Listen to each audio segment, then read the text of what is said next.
Hello friends, welcome back to my YouTube channel the programming हम। और उम्मीद करता हूं कि आपको लास्ट वीडियो पसंद आई होगी। लास्ट वीडियो में हमने काफ़ी चीज़ों को डिस्कस किया था, जैसे कंपनी को कैसे क्रिएट करना है टैली के अंदर, और किस तरीके से लेज़र या मास्टर्स जो भी बनाने होते हैं, लाइक लेज़र्स बनाने हैं या ग्रुप का इस्तेमाल कैसे करना है। इस चीज़ के बारे में मैंने लास्ट वीडियो में आपको बता दिया है। उसके साथ ही मैंने आपको और भी चीज़ें बताई हैं जो टैली के इंटरफेस से रिलेटेड चीज़ें हैं। तो अगर आपने वो वीडियो अभी तक नहीं देखी है तो प्लीज़ जाके उस वीडियो को अभी देख लीजिए। ठीक है, तो वीडियो में आगे बढ़ने से पहले मैं आपको एक छोटी सी इन्फॉर्मेशन दे दूं कि इस वीडियो में हम लोग जो है वाउचर्स एंट्री करने के बारे में सीखने वाले हैं। तो वीडियो में अंत तक बने रहिएगा, कोई भी वीडियो को स्किप ना करें, क्योंकि वाउचर एंट्री काफ़ी ज़्यादा ज़रूरी है। जो चीज़ें अभी तक आपने पढ़ी है, तो लास्ट क्लास में मैंने आपको बताया था कि कैसे आप कुछ लेज़र्स क्रिएट कर सकते हैं यूजिंग ग्रुप्स। तो ग्रुप का इस्तेमाल करते हुए हमने लेज़र क्रिएट करना सीखा था, हमने लेज़र ग्रुप्स के बारे में भी जाना था। आज हम उन्हीं ग्रुप्स का उन्हीं लेज़र्स का इस्तेमाल करके आज हम वाउचर एंट्री करना सीखेंगे। कई तरह के वाउचर्स होते हैं, अलग अलग सिचुएशन में अलग अलग वाउचर्स इस्तेमाल किए जाते हैं, तो उन सब के बारे में डिटेल में जानेंगे। तो प्लीज वीडियो में लास्ट तक बने रहिएगा। आगे बढ़ने से पहले आपसे एक छोटी सी रिक्वेस्ट है कि अगर अभी तक आपने मेरे इस यूट्यूब चैनल को सब्सक्राइब नहीं किया है तो प्लीज मेरे इस यूट्यूब चैनल को सब्सक्राइब कर लीजिए और बेल आइकन को भी प्रेस कर लीजिए, ताकि जब भी मैं वीडियो डालूं तो आप तक नोटिफिकेशन सबसे पहले पहुंचे। वीडियो अगर पसंद आए तो वीडियो को लाइक कर दीजिएगा। वीडियो में अगर कुछ समझ में ना आए तो प्लीज उसे कमेंट करके जरूर पूछ लीजिएगा, मैं उसकी रिप्लाई जरूर करूंगा। तो चलिए अब वीडियो को स्टार्ट करते हैं। लास्ट क्लास में मैंने आपको समझा दिया था कि किस प्रकार से हम जो है मास्टर्स के अंदर लेजर्स को क्रिएट करते हैं। ठीक है, और भी चीजें हम क्रिएट करना सीखेंगे, जैसे स्टॉक ग्रुप, स्टॉक कैटेगरी। लेकिन उससे पहले हम लोग थोड़ी सी वाउचर एंट्री करना सीख लेते हैं। वाउचर एंट्री उससे भी पहले हम लोग एक काम करते हैं कि ऑल्टर में चलते हैं और लेजर्स में जाकर देखते हैं कि पहले से हमारे पास कौन कौन से लेजर बने हुए हैं। तो लास्ट क्लास में मैंने आपको समझाया था कि मैंने दीपक का लेजर बनाया जो कि बायर है, फर्नीचर का अकाउंट बनाया जो कि फिक्स एसेट है, मशीनरीज के अकाउंट बनाया जो कि फिक्स एसेट है। उसी प्रकार से मोहन जो सप्लायर है उसका अकाउंट मैंने बनाया बताया है। उसके अलावा एसबीआई का अकाउंट या bank of India, state bank of India का अकाउंट बनाना मैंने आपको सिखा दिया था। ठीक है, तो आशा करता हूं कि आपने वो वीडियो देख ली है, तभी आप इसमें आगे कंटिन्यू करें। अन्यथा पहले वो वीडियो को जाकर आप देख लें, उसके बाद आप इस वीडियो पे कंटिन्यू करें। चलिए, तो सबसे पहले हम चलते हैं वाउचर्स के अंदर। अब मैं आपको यहाँ पर एक चीज बताना चाहूंगा कि वाउचर कई प्रकार के होते हैं, अलग अलग कामों के लिए अलग अलग वाउचर्स है। तो पहले एक बार मैं उस लिस्ट को आपको दिखा दूं कि कितने वाउचर हैं और किन किन कामों में उन वाउचर का प्रयोग किया जाता है। जैसे मैं कीबोर्ड से अगर F10 बटन दबाता हूं, यहाँ पर आप साइड में देख सकते हैं। अच्छा, वाउचर के लिए मैं कहाँ गया हूँ, तो गेटवे ऑफ टैली से हम वाउचर वाले ऑप्शन पे जाएंगे। ठीक है, यहाँ से जब हम एंटर करेंगे तो हम आ गए हैं अपने वाउचर एंट्री के पेज पर। यहाँ पर आपको अदर वाउचर्स के ऑप्शन मिल जाएंगे, जिसका शॉर्टकट की है F10। तो जब आप यहाँ से F10 बटन को दबाते हैं तो आपको तमाम वाउचर जो है टैली के अंदर मौजूद वो सभी दिखाई देते हैं। लेकिन ये केवल वही वाउचर्स हैं जो अभी एक्टिवेट है, जिन पर अभी आप काम कर सकते हैं। लेकिन इसके अलावा बहुत सारे ऐसे वाउचर होते हैं जो कि इनएक्टिव होते हैं, एक्टिव नहीं होते हैं। अतः उस पर काम करने के लिए आपको उसे एक्टिवेट करना होता है। कैसे एक्टिवेट करेंगे, तो यहाँ पर जो वाउचर दिख रहे हैं पहले उनको देख लेते हैं। जैसे ये अकाउंटिंग वाउचर्स है। वाउचर्स को दो भागों में बांटा गया है, accounting vouchers and inventory vouchers. तो यहाँ पर आपको कुछ अकाउंटिंग वाउचर्स दिख रहे हैं, जैसे कॉन्ट्रा है, क्रेडिट नोट है, debit note, journal, payment, purchase, receipt, sales. इसके अलावा भी बहुत से अकाउंटिंग वाउचर्स होते हैं। और अभी कुछ आपको इन्वेंट्री वाउचर्स दिख रहे हैं, जिसमें है फिजिकल स्टॉक, स्टॉक जर्नल, ये दो चीज। अगर आप यहां जाते हैं और एंटर करते हैं सो इनएक्टिव के ऊपर, तो सो इनएक्टिव पे क्लिक करने पर आपको वो सभी वाउचर्स दिखेंगे जो टैली आपको प्रोवाइड करता है अलग अलग प्रकार के ट्रांजेक्शन करने के लिए। ओके, इसमें वो भी हैं जो एक्टिव हैं और वो भी हैं जो एक्टिव नहीं है। जैसे Contra, credit note, debit note, journal, ये एक्टिव है, जबकि मेमोरेंडम वाउचर एक्टिव नहीं है। पेमेंट, परचेज, रिसिप्ट, उसके बाद में रिवर्सिंग जर्नल, ये है, फिर सेल्स। तो अकाउंटिंग वाउचर में इतने आते हैं। अब अगर हम बात करें कुछ इन्वेंट्री वाउचर्स की, तो इसमें आता है delivery note, material in, material out, stock, physical stock, receipt note, rejection in, rejection out, सबको एक एक करके हम जानेंगे कि किसका वर्क क्या है। ठीक है।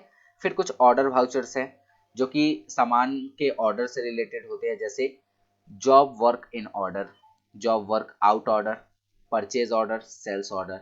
उसके अलावा पेरोल वाउचर, अटेंडेंस और इसमें पेरोल। तो ये तमाम जो भी वाउचर्स आप देख रहे हैं इनको हम लोग एक एक करके सीखेंगे, जिसमें शुरुआत हम करेंगे कॉन्ट्रा वाउचर से। ठीक है, चलिए तो कॉन्ट्रा वाउचर चुना और यहां से किया एंट्री। आपको बता दें कि कॉन्ट्रा वाउचर जो है वो 3 कामों में आता है। कौन से हैं वो 3 काम, मैं आपको यहाँ पे लिख के बताता हूँ। सबसे पहला काम, अगर आपके पास कोई ऐसा लेन देन है जो बैंक और कैश के बीच में है, मतलब बैंक अकाउंट को डेबिट किया जा रहा है और कैश अकाउंट को क्रेडिट किया जा रहा है, ऐसा कोई लेन देन है जो बैंक और कैश से संबंधित है, जैसे बैंक में पैसे जमा करना, बैंक से पैसे निकालना, एक बैंक से दूसरे बैंक में पैसे ट्रांसफर करना। तो इन तीनों को ऐसे हम लिख सकते हैं, bank to cash, cash to bank, या फिर बैंक टू बैंक। ऐसे ट्रांजैक्शन अगर आपके पास हैं जिसमें आप कैश से बैंक में पैसे भेज रहे हैं या बैंक से पैसे निकाल रहे हैं या एक बैंक से पैसे दूसरे बैंक में जमा कर रहे हैं, तो इन तीनों प्रकार के काम के लिए हम कॉन्ट्रा वाउचर प्रयोग करते हैं। आई होप आपको ये समझ में आया कॉन्ट्रा वाउचर का प्रयोग। अच्छा, वाउचर का प्रयोग क्यों करते हैं हम? कोई भी ट्रांजैक्शन करने के लिए, कोई भी ट्रांजैक्शन करने के लिए, जैसे हमने कॉन्ट्रा वाउचर यूज किया तो हमने यहाँ पे कॉन्ट्रा वाउचर यूज करना है। तो कौन सी सिचुएशन होगी जब हम कॉन्ट्रा वाउचर का प्रयोग करेंगे? तो अगर आपके पास कोई ऐसा ट्रांजैक्शन, ट्रांजैक्शन बोले तो लेन देन, अगर आपके पास कोई ऐसा ट्रांजैक्शन है जिसमें बैंक और कैश इन्वॉल्व हुए हैं, बैंक से पैसे कैश में जा रहे हैं या कैश से पैसे बैंक में जा रहे हैं, ठीक है, या फिर एक बैंक से पैसे दूसरे बैंक में जा रहे हैं, तो ऐसे सिचुएशन में आप कॉन्ट्रा वाउचर प्रयोग करें। तो चलिए कुछ क्वेश्चंस को हम बनाने की कोशिश करते हैं। अच्छा, अभी आपका जो कॉन्ट्रा वाउचर है वो सिंगल एंट्री मोड में है। यहाँ पर आप ऊपर देख सकते हैं अकाउंट लिखा हुआ है और यहाँ डेबिट क्रेडिट का ऑप्शन नहीं है, सो ये रिप्रेजेंट करता है कि आपका जो वाउचर है वो सिंगल एंट्री मोड में है। आप इसके मोड को चेंज करेंगे कैसे? तो यहाँ पे लिखा है चेंज मोड, या फिर आप इसका यूज कर सकते हैं कंट्रोल एच। देखिए कंट्रोल के साथ यूज होगा या अल्ट के साथ, इसके लिए एच के नीचे डबल लाइनिंग दी है। अगर किसी शॉर्टकट के नीचे डबल लाइनिंग है तो वो कंट्रोल के साथ यूज होगा, और अगर किसी शॉर्टकट के नीचे सिंगल लाइनिंग है तो वो ऑल्ट के साथ यूज होगा। इस बात को ध्यान रखिएगा। तो ये कंट्रोल एच इसका शॉर्टकट है। जब हम इस पे गए तो सिंगल एंट्री मोड अभी सिलेक्ट है, हम यहाँ से इसको डबल एंट्री मोड में लाते हैं। Okay, clear? चलिए, अब यहाँ पे कॉन्ट्रा वाउचर का मैंने प्रयोग क्या बताया, आप कैश से पैसे बैंक में भेज सकते हैं या बैंक से पैसे कैश में भेज सकते हैं। कैसे? तो देखिए, जैसे आपको कैश से पैसे भेजने हैं बैंक में तो आपने यहाँ पे चुना कैश। ओके, क्रेडिट साइड में आपने चुना कैश। क्रेडिट मतलब वह खाता जिससे पैसे कटेंगे, ठीक है, इतना समझिए, वह खाता जिससे पैसे कटेंगे। तो कैश, अब कैश में यहाँ करंट बैलेंस दिखा रहा है 1 लाख, मतलब कि 1 लाख रुपए कैश में अभी अवेलेबल है। हमने इसमें से 20,000 जो है वो बैंक में डालने हैं, तो हमने 20,000 क्रेडिट कर लिए।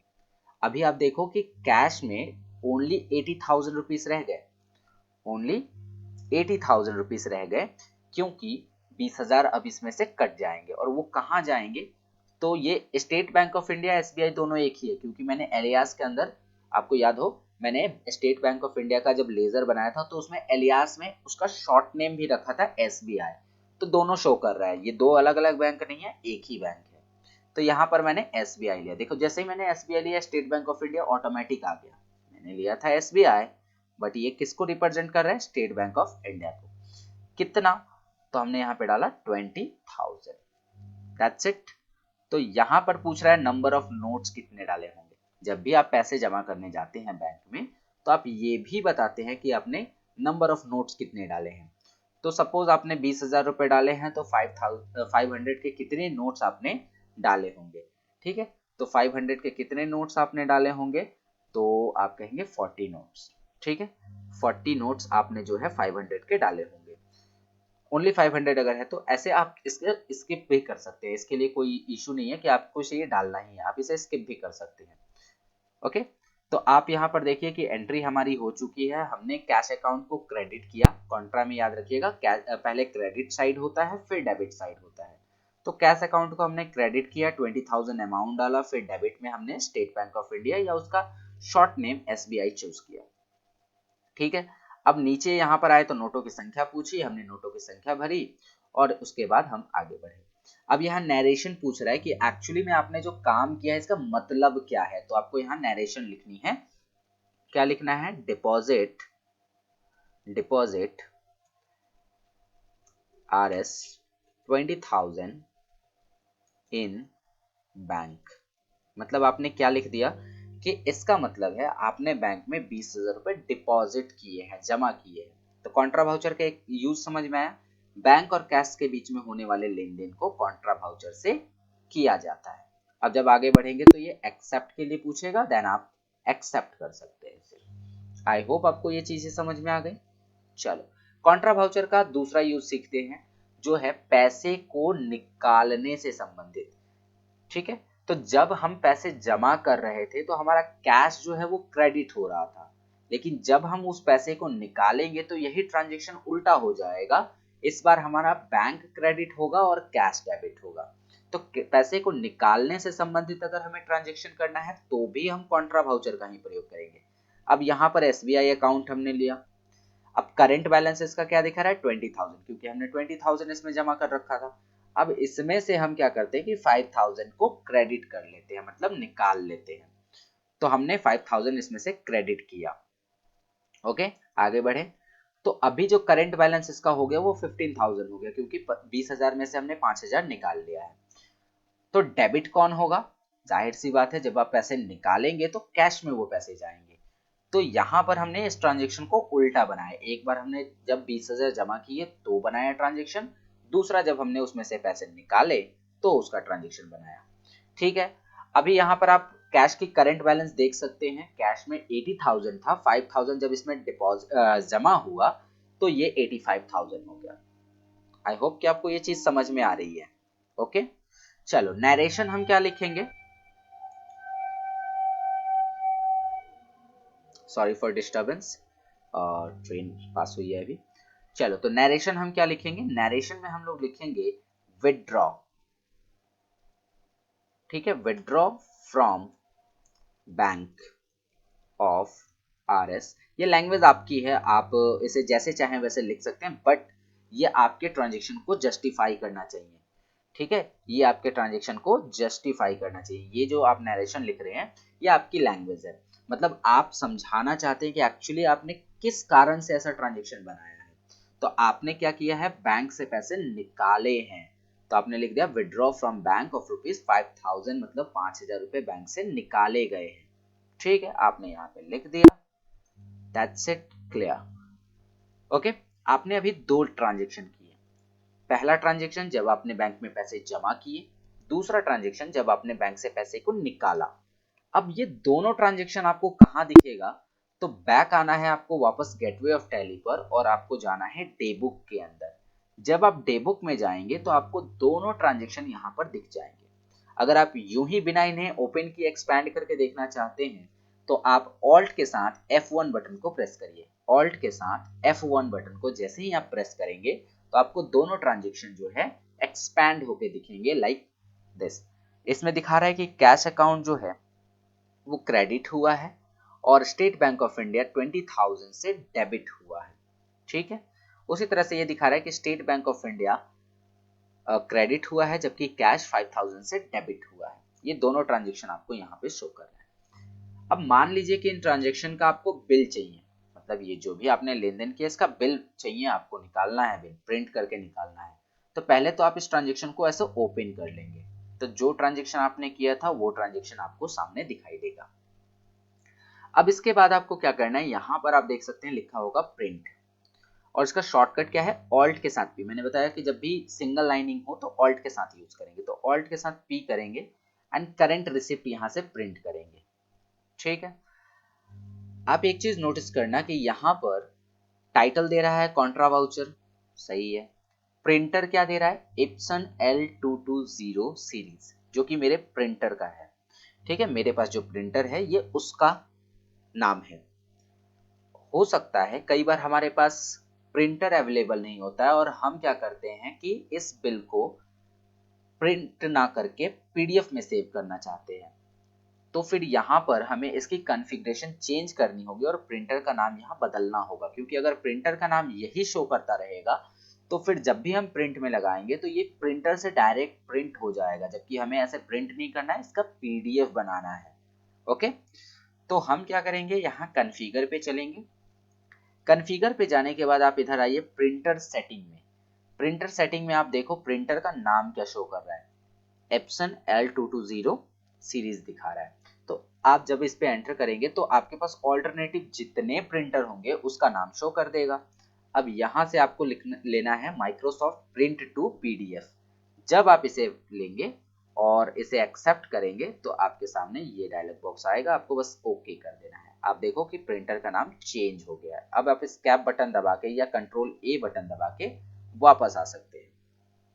ओके, अब आप यहाँ देखो प्रिंटर का नाम जो दिखा रहा है वो क्या दिखा रहा है, कौन से साइज पे प्रिंट हो रहा है, लेटर साइज है, चलेगा। अगर आपको लेटर साइज नहीं रखना है तो आप यहाँ पे साइज भी बदल सकते हैं। ठीक है, प्रिंटर में जो प्रिंट हो रहा है उसका साइज भी आप बदल सकते हैं। यहाँ पे आप नीचे गए, ठीक है, और यहाँ से काम करते हैं, शो मोर कर लेते हैं पहले। तो आप देखो पेपर टाइप प्लेन पेपर दिखा रहा है, ठीक है। बाकी नंबर ऑफ कॉपीज, कितनी कॉपीज करनी है वो भी दिखा रहा है। एंड साइज आपको यहीं पे पता चलेगा। प्रिंटर जब आप चूज करेंगे तो ही आप यहाँ पे साइज वगैरह सेट कर सकते हैं। चलो यहाँ से आपने यहाँ पे इसको साइज को सेट कर दिया, ओके किया, ओके किया एंड दैट्स इट। चलिए कंट्रोल ए किया। अब यहाँ पर आप देखो पेपर का साइज भी सेट हो चुका है। उसके बाद प्रिंट एरिया जो भी है तो ये सब ऐसे ही रहने दीजिए। नंबर ऑफ कॉपीज मतलब 1 कॉपी इसकी प्रिंट होगी। प्रिंटर क्या रहेगा, माइक्रोसॉफ्ट प्रिंट टू पीडीएफ। अब सिंपली आपको क्या करना है, या तो आप पहले प्रीव्यू देख सकते हो कि ये प्रिंट एक्चुअली होगा कैसा। तो जब आप प्रीव्यू देखेंगे तो आपको ऐसे दिखाई देगा कि ये जो है आपका बिल कुछ यूं प्रिंट होकर आएगा। ठीक है, इस प्रकार से ऐसे प्रिंट होकर आएगा। आपने जो नरेशन लिखा था वो नरेशन आपको यहाँ शो करेगा और बाकी डेबिट क्रेडिट वाली अमाउंट यहाँ शो करेगी। कंपनी का नाम ऊपर शो करेगा, ये से। तो ये चीजें तो हो गई। अगर आपको प्रिंट करना है देन आप प्रिंट कर सकते हैं। तो चलिए अगले रेसिपी में मैं बताऊंगा कि प्रिंट कैसे करना है। तो उम्मीद करता हूं कि आपको ये चीजें समझ में आ गई हैं कि कैसे आपको लेन देन करना है। तो अभी हमने केवल एक वाउचर जाना है। कौन सा वाउचर है वो, कॉन्ट्रा वाउचर। और कॉन्ट्रा वाउचर के 3 काम हैं, आप इसको याद रखना। पहला काम है इसका बैंक और कैश के बीच में होने वाले लेन देन को करना। दूसरा काम जस्ट अपोजिट है, कैश और बैंक के बीच में होने वाले कामों को करना। और तीसरा काम किसी एक बैंक से पैसे को दूसरे बैंक में ट्रांसफर कराना। ओके, चल फिर से समझते हैं।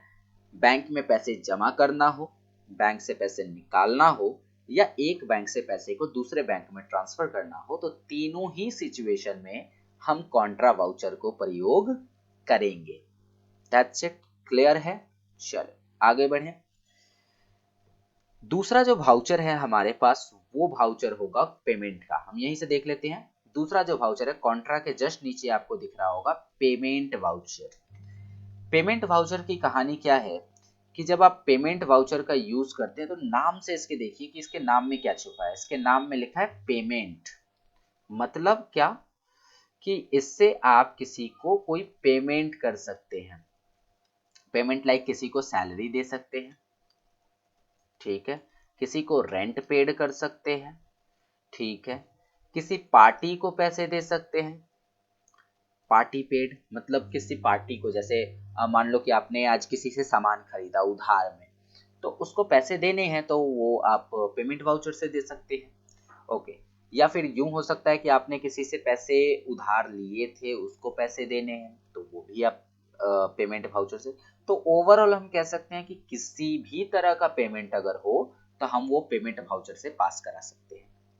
उदाहरण के लिए मैं आपको कहूं कि हमको सैलरी देनी है किसी को, मोहन को, सोहन को, किसी को भी, तो सैलरी अगर हमें देनी है, ओके, सैलरी अगर हमें देनी है तो हम कौन सा वाउचर का प्रयोग करेंगे, पेमेंट वाउचर का।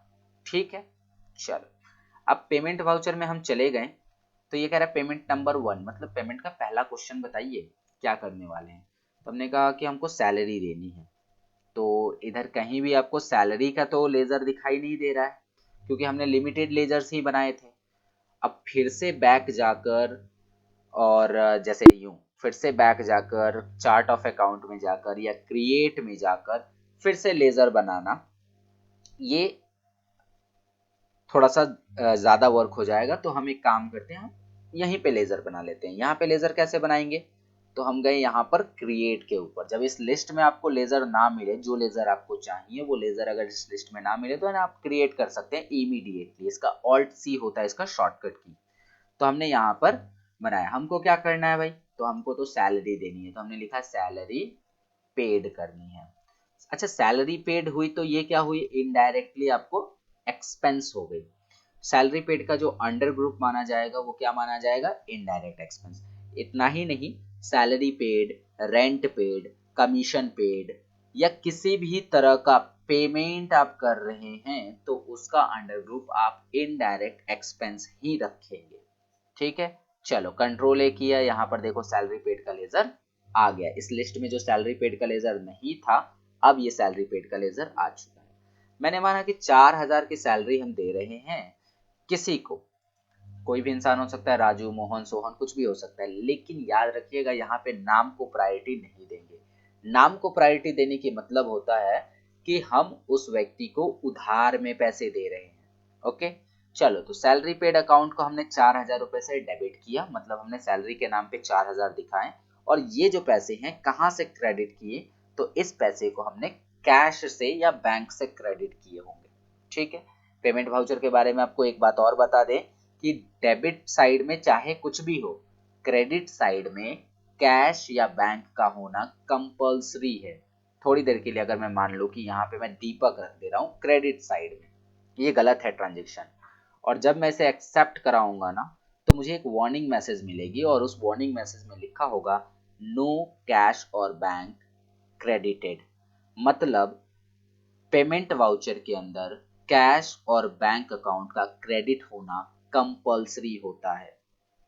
समझ गए, डेबिट चाहे कुछ भी हो जाए, लेकिन क्रेडिट में या तो कैश हो या फिर बैंक हो। तो हमने माना कि ठीक है, हमने सैलरी दी है, मोहन को या सोहन को सैलरी दी है, 4,000 की सैलरी दी है, कैश के माध्यम से दी है। तो फिर यहाँ नाम को हमने क्यों नहीं लिखा, क्योंकि अगर हम नाम को यहाँ पे लिख देते डेबिट में, तो इसका मतलब ये होता कि हमने वो मोहन को वो पैसे उधार दिए हैं। ठीक है, या हमने सोहन को वो पैसे उधार दिए हैं, इसलिए यहाँ नाम को प्रायोरिटी हम नहीं देंगे। इस बात को समझिएगा। चलो, तो फिर इस ट्रांजेक्शन का मतलब क्या हुआ, आखिर ये सैलरी गई किसको, इस बात को हम नरेशन में लिखेंगे। नरेशन में हमने लिखा salary paid, salary paid of ₹4,000 to Sohan. Okay, हमने यहाँ पर नरेशन में क्या लिख दिया, नरेशन में हमने ये लिखा कि सोहन को 4,000 की सैलरी पेड की गई। तो ये जो सोहन का काम था, मतलब जो सोहन नाम है, इसको हमने लेजर में नहीं लिखा बल्कि नरेशन में लिखा। कारण क्या है कि अगर हम इसको लेजर के माध्यम से सैलरी देते तो फिर टैली के बैलेंस शीट में ये सोहन के नाम पे डेबिट दिखाता, और डेबिट दिखाने के कारण हमें लगता कि सोहन से ये पैसे हमें वापस लेने हैं, एज अ क्रेडिट है ये। ठीक है, मतलब उधार पैसे हैं। तो ऐसा नहीं है, ये सैलरी पेड हुई है सोहन को। ठीक है, चलो अब इसको एंटर करते हैं, एक्सेप्ट कराते हैं। एक और क्वेश्चन बनाते हैं हम सैलरी पेड का ही। तो सैलरी पेड का ही क्वेश्चन बनाएंगे, तो दोबारा से हम सैलरी पेड करेंगे। ओके, सैलरी पेड की इस बार हम लोग सैलरी पेड करते हैं 6,000 की। ठीक है, माध्यम इस बार रखते हैं हम लोग बैंक को। माध्यम क्या रखते हैं, बैंक को। तो सैलरी पेड हुई, लेकिन किससे हुई, बैंक के माध्यम से हुई।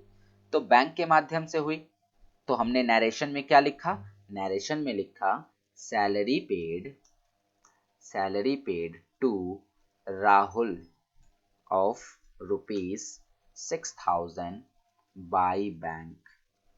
तो नरेशन में आपको क्लियरली बताना है कि ये सैलरी एक्चुअली दी किसको गई। अच्छा, एक चीज और नोटिस करो आप, यहाँ पे सैलरी पेड जो है 10,000 दिखा रहा है, जबकि हमने 6,000 ही पे किया है। तो ये पहले वाले सैलरी को भी दिखा रहा है, पहले भी आपने किसी को सैलरी दी है, अभी भी आप किसी को सैलरी दे रहे हैं। एक बार आपने 4,000 दिया, दूसरी बार आप 6,000 दिए, टोटल हो गया 10,000। एक बार आपने कैश से दिया, दूसरी बार आपने बैंक से दिया, लेकिन जो सैलरी पेड हुई ये एक्सपेंस है, ये 10,000 आपके टोटल एक्सपेंस को बता रहा है। ठीक है, ये टोटल आपके एक्सपेंस को बता रहा है। तो यहां पर आपका कंप्लीट हो गया पेमेंट वाउचर। क्लियर? तो आशा करता हूं कि आपको पेमेंट वाउचर का पहला वर्क समझ में आ गया। किसी भी प्रकार का पेमेंट करने के लिए आप इसका यूज कर सकते हैं। अच्छा, सैलरी पेड तो हो गई, क्या हम किसी को इससे कमीशन भी दे सकते हैं या रेंट भी दे सकते हैं? तो आप कहेंगे ऑफ कोर्स दे सकते हैं। कैसे देंगे? तो उसका लेजर आपको चाहिए होगा। क्या लेजर? तो हमने यहाँ पे क्या किया, क्रिएट किया। हमने कहा चलो रेंट देते हैं इस बार, तो हमने किया रेंट पेड अकाउंट।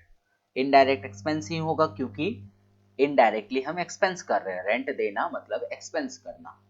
तो यहाँ पे हमने एक्सपेंस किया। कितना रेंट दे रहे हैं? सपोज हमने यहाँ पे 5,000 रेंट पे किया।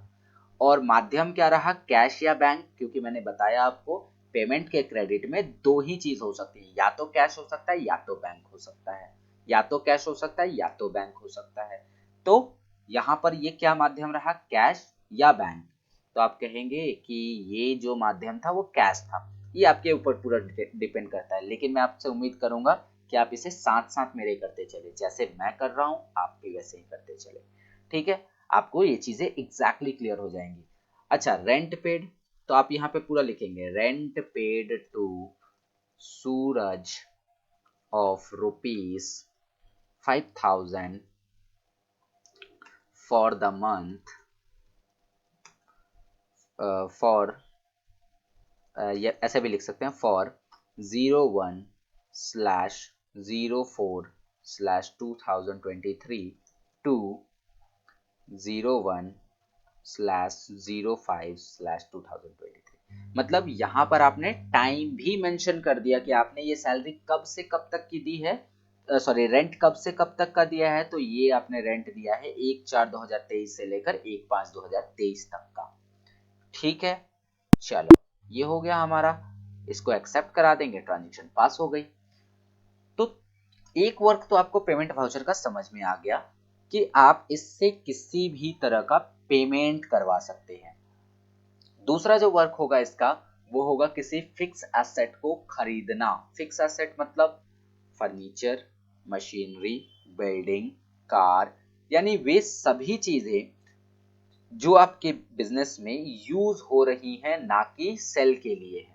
ठीक है, तो सपोज मुझे फर्नीचर खरीदना है, तो यहाँ पर आप देखो फर्नीचर का अकाउंट ऑलरेडी बना हुआ है मेरे पास, अगर नहीं होता तो क्रिएट में चले जाते। तो फर्नीचर मुझे खरीदना है। अच्छा, फर्नीचर की वैल्यू यहाँ पे 50,000 दिखा रहा है।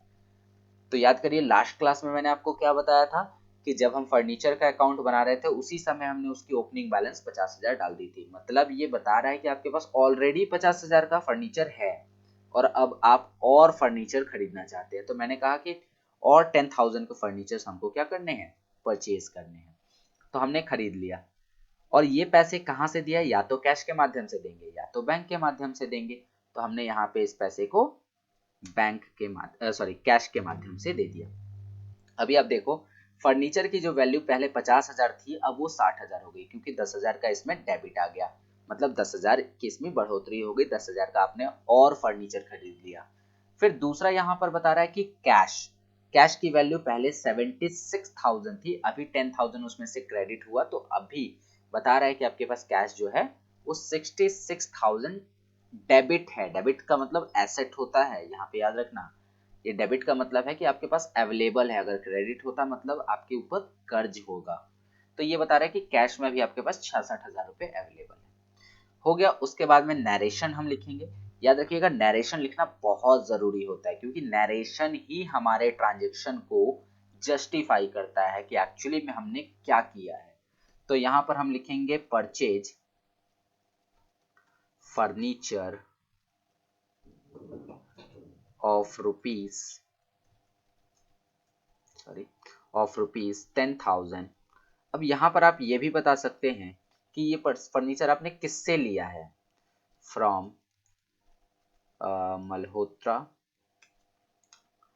मल्होत्रा शॉप। बस ऐसे आपने लिख दिया कि आपने ये जो फर्नीचर है वो मल्होत्रा शॉप से खरीदा है 10,000 का। बस बात खत्म। ये भी एक्सेप्ट हो गया। तो पेमेंट वाउचर का 3 यूज हमने देखा, सॉरी 2 यूज देखा। पहला यूज, हम किसी भी प्रकार का पेमेंट कर सकते हैं। पेमेंट वाउचर के थ्रू हम किसी भी प्रकार का पेमेंट कर सकते हैं पार्टी को। दूसरा वर्क, हम कोई भी फिक्स एसेट खरीद सकते हैं। ठीक है, तो आज हमने 2 वाउचर जाने। एक वाउचर है कॉन्ट्रा वाउचर और दूसरा वाउचर है पेमेंट वाउचर। कॉन्ट्रा वाउचर का प्रयोग करके हमने ये सीखा कि हम कोई भी बैंक या कैश से संबंधित ट्रांजैक्शन को पास कर सकते हैं। पेमेंट वाउचर में हमने ये सीखा कि हम किसी भी प्रकार का पेमेंट करवा सकते हैं किसी को, कर सकते हैं किसी को, या फिर कोई फिक्स एसेट खरीद के उसके बदले में पेमेंट कर सकते हैं। तो पेमेंट वाउचर और कॉन्ट्रा वाउचर दोनों क्लियर हो गए। अगर आपको इसमें से कोई सा भी ट्रांजैक्शन समझ में, मतलब कोई मिस हो गया है, कोई गलती हो गया, तो आप यहाँ से जाकर उसे ओपन कर सकते हैं डे बुक से और फिर उसमें आप उसे सुधार कर सकते हैं। सिमिलरली अगर आपको लगता है कि ये ट्रांजैक्शन आपने गलत बना दिया है तो आप यहाँ पर उसे ओपन करके सुधार सकते हैं, या फिर अगर आपको ये ट्रांजैक्शन दोबारा से बनाने की जरूरत है तो ऑल्ट के साथ डी करके इस ट्रांजैक्शन को आप यहाँ डिलीट भी कर सकते हैं। ठीक है, तो उम्मीद करता हूं कि आपको आज की वीडियो समझ में आई होगी। आज मैंने जो भी आपको समझाया है वो चीज आपको अच्छे से समझ में आ गई होगी। अगर समझ में नहीं आया तो वीडियो को आप दोबारा से प्ले करिए, या फिर अगर आपको कोई सा पार्ट आपको वीडियो का समझ में नहीं आया है तो प्लीज वो कमेंट करके मुझे बताइए। दूसरा, अगर वीडियो पसंद आई है तो प्लीज वीडियो को लाइक कर दीजिए। चैनल पे नए हैं तो चैनल को सब्सक्राइब कर दीजिए। वीडियो काफी लंबी हो चुकी है और मैंने पूरे डिटेल के साथ आपको बताने की कोशिश की है कि कौन सी चीजों को क्या करते हैं। इसका सिर्फ एक ही उपाय है कि आप इन चीजों को मेरे साथ दोहराते चले, आपका रिवीजन हो जाएगा। अगर आप बिगिनर हैं, आप पहली बार टैली सीख रहे हैं, तो भी आपको ये काफी ज्यादा फायदेमंद रहेगी अगर आप मेरे साथ इसे दोहराते चलेंगे। ठीक है, तो आशा करता हूं कि आपको आज का वीडियो समझ में आ गया है। चलिए, तो मिलेंगे आपसे जल्दी अगले वीडियो में। तब तक के लिए keep learning. Thank you, take care, bye bye.